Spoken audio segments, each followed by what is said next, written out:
حالات کے جبر اور ہماری غفلت نے ہماری آنے والی نسلوں کو بھی داؤ پر لگا دیا ہے۔ ملک میں چائلڈ لیبر کا شکار بچوں کی تعداد 16 ملین کے لگ بھگ جا پہنچی۔ بچیوں کے تحفظ کے حوالے سے بھی ہمارا ملک ایشیائی ممالک کے نچلے نمبروں پر آ چکا ہے۔ بچوں کے عالمی دن پر لاہور سے سہیل کیسر کی رپورٹ دیکھیے۔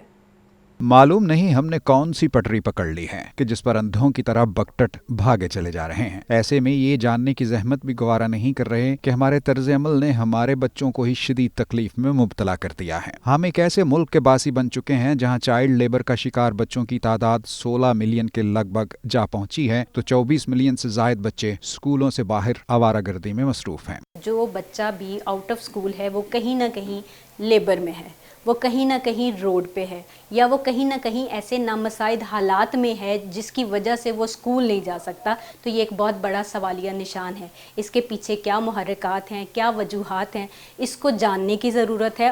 ہمارے آئین کا آرٹیکل 25 یہ کہتا ہے کہ 5 سے 16 سال کی عمر کے بچوں کو مفت اور لازمی تعلیم مہیا کرنا ریاست کی ذمہ داری ہے، لیکن ریاست یہ ذمہ داری کس حد تک پوری کر رہی ہے اس کا اندازہ تعلیم سے محروم بچوں کی تعداد کو دیکھ کر لگایا جا سکتا ہے۔ اخلاقی لحاظ سے بھی شدید خطرات کی زد میں رہنے والے ان بچوں کی بڑی تعداد جبری مشقت بھی کرتی نظر آتی ہے۔ پڑھائی کرنا اچھی چیز ہے، لیکن بعض اوقات ایسے حالات آ جاتے ہیں جس کی وجہ سے تعلیم جاری نہیں رہ سکتی جاری، اس کی وجہ سے کام کرنا پڑتا ہے۔ مجھے پڑھنے کا بہت شوق تھا، مگر کچھ گھر کے حالات ایسے تھے کچھ، تو میرے جو ساتھ 3-4 دوست تھے انہوں نے بھی ایسی پڑھائی چھوڑ دی، وہ بھی میرے ساتھ آ کے یہاں کام کر رہے ہیں۔ اگر صرف بچیوں کی بات کی جائے تو ان کے لیے حالات کہیں زیادہ خراب ہیں۔ بچیوں کے حوالے سے کام کرنے والی عالمی تنظیم پلان کی رپورٹس بتاتی ہیں کہ بچیوں کے تحفظ کی درجہ بندی میں پاکستان ایشیائی ممالک میں نچلے نمبروں پر ہے۔ اندازہ لگا لیجئے کہ ہم جو ہمیشہ بچیوں کے حقوق کی باتیں کرتے رہتے ہیں، لیکن ہمارا طرز عمل کیا ہے؟ اب سوال تو یہ بھی پیدا ہوتا ہے کہ آخر کچھ تو ایسا ہونا چاہیے کہ حالات میں بہتری آ سکے۔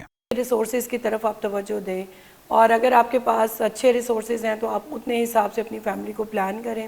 آپ کے ایک بچے کی اور دوسرے بچے کی پیدائش میں کم از کم 3 سال کا وقفہ رکھیں، اور اتنی اپنی فیملی کا سائز کریں کہ جن کو آپ اچھے سے لک آفٹر کر سکتے ہیں۔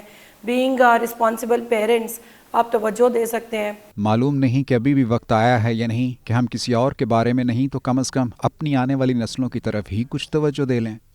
کبھی کبھی تو یہ شک سا ہونے لگتا ہے کہ شاید علامہ اقبال نے یہ دعا ہمارے لیے کی ہی نہیں کہ جوانوں کو میری آہ سحر دے، پھر ان شاہی بچوں کو بالوں پر دے، اور اگر یہ دعا ہمارے لیے ہے تو بھی لگتا ہے کہ قبول نہیں ہو پائی۔